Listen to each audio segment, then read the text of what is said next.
बोली श्री शिव महापुराण की।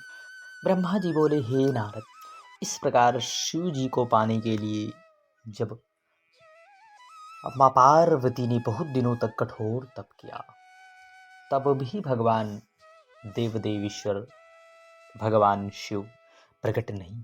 तब अपनी स्त्री, पुत्र तथा मंत्रियों के साथ हिमालय ने वहां आकर तप करने वाली परमेश्वरी देवी माँ पार्वती से कहा, हे पार्वती, रुद्र विरक्त हैं, इसी से तुमको दिखाई ना पड़े, अतः इसके लिए तुम तप करके कुछ भी कष्ट ना मानो और उठो, आओ शीघ्र घर चलो।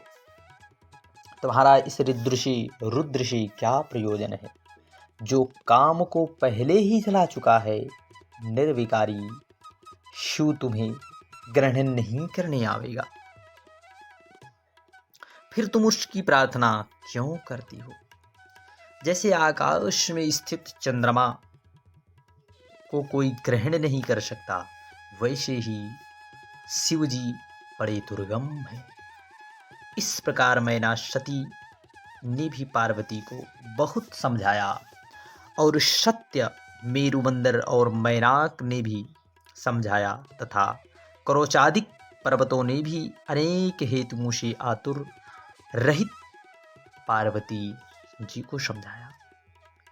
तब उन सब की बातों को सुनकर मां पार्वती हंस कर बोली, हे तात, हे मात, मैंने जो पहले कहा था क्या आप उसे भूल गए।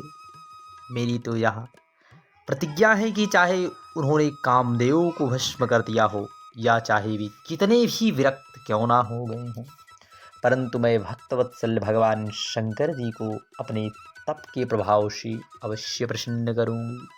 माँ पार्वती का हट, अब आप प्रसन्न होकर अपने घर जाइए, मैं अपने तप से भगवान शिव को यहाँ बुलाती हूँ। ऐसा अपने माता पिता और भाइयों से कहकर पार्वती जी चुप हो गई। विलक्षण बुद्धि वाले सुमेरु आदि पर्वत पार्वती जी की प्रशंसा कर अपने अपने घर चले गए। तब माँ पार्वती और कठोर तप करने लगी। अब उनकी तपस्या से चराचर त्रिलोकी और देवता तथा असुर संतप्त हो गए।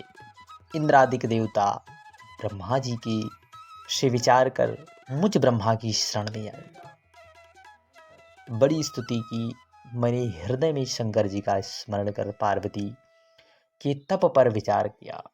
विश्व को दग्ध जान में उन्हें विष्णु जी के कहने के लिए क्षीर समुद्र में उनके पास गया। तब भगवान विष्णु जी ने, मुझे सब ज्ञात है, मैं अब आपको सब साथ ले भगवान शिव जी के स्थान को चलता हूँ। पार्वती जी के पाणी ग्रहण के लिए कामदेव से, महादेव जी से प्रार्थना करूँगा, इससे लोगों का कल्याण होगा। जैसे भी हो पिनाकधारी को इसके लिए उद्धत करूँगा, सभी प्रयत्न करूँगा। तब देवताओं ने कहा, हे महाराज, अब आप जाइए, पर हम लोग तो नहीं जाएंगे, क्योंकि प्रतापी शंकर जी के भयंकर क्रोध से कोई बच नहीं सकता। काम को उन्होंने भस्म कर ही दिया है। विष्णु ने कहा, नहीं, तुम सब डरो नहीं, शंकर भगवान तुमको भस्म नहीं करेंगे। सब लोग भगवान विष्णु के साथ उस स्थान पर चले गए जहां पार्वती तप कर रही थी।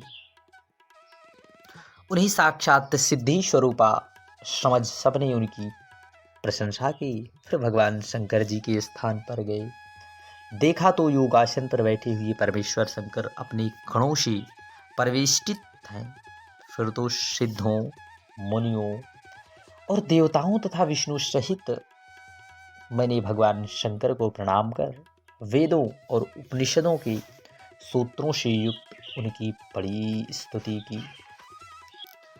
तब पार्वती जी ब्रह्मा जी बोले, हे नारद, जब इस प्रकार हम लोगों ने उन माता पिता स्वरूप ईश्वर शंभु की स्तुति की तो सर्वज्ञ शंकर जी शनै शनै समाधि से जागृत हो गए।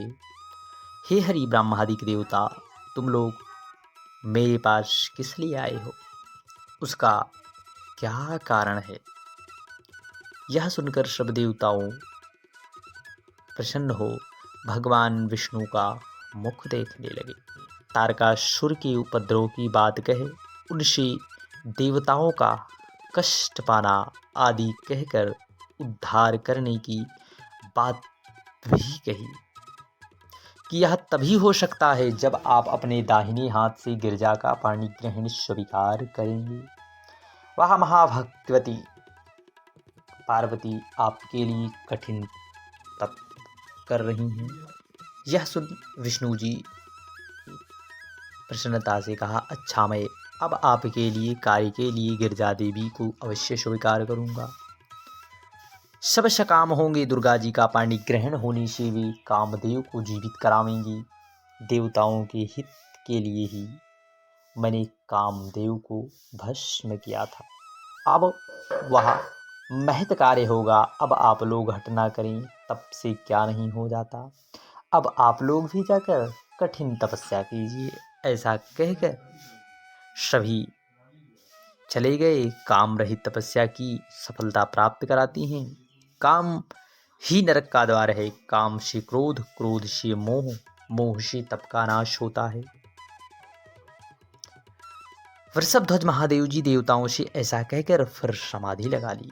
उनको ध्यानावस्थित हुआ देख इंद्रादिक देवता ने नंदीश्वर से कहा, आप तो शंकर जी के प्रमुख गण हैं, सर्वज्ञाता तथा पवित्र सेवक हैं।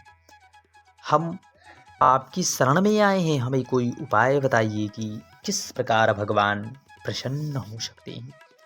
तब नंदीश्वर ने कहा, हे विष्णु, हे इंद्रादिक देवताओं, यदि आप भगवान शिव जी का विवाह कराना चाहते हैं तो सब मिलकर अत्यंत दीनता से उनकी स्तुति कीजिए। शंकर जी तो भक्ति के वश में है। हे वे परमेश्वर साधारणतः प्रसन्न नहीं होते। यदि ऐसा करना चाहते हो तो करो, और नहीं तो शीघ्र यहाँ से चले जाओ। जब देवताओं ने कहा ऐसा ही करेंगे, सब प्रेम से भगवान शिव जी की स्तुति करने लगे। फिर उनकी दीनता इतनी बड़ी कि वे प्रेमाकुल होने लगे। मैं ब्रह्मा और विष्णु स्तुति करता ही रहा। फिर तो भक्तवत्सल भगवान शिव ध्यान से उपराम हो बोले, हे विष्णु ब्रह्मा, कहो किस लिए आए हो। इस पर विष्णु जी ने कहा, हे महेशान, आप ही सबके ईश्वर और अंतर्यामी हैं, फिर मुझसे क्यों पूछते हैं। ऐसा क्या है जो आप ना जानते हो। फिर भी सुनिए, पार्वती जी ने आप ही के लिए गिरजा से जन्म लिया है। उन्होंने आपसे जो पुत्र होगा वही तारक को मारेगा, क्योंकि ब्रह्मा जी के वर के कारण वह किसी से वध्य नहीं। पार्वती नारद जी के उपदेश से ऐसा दुष्कर तप कर रही हैं पार्वती जी को वर देने के लिए। अब आप उनके पास जाइए।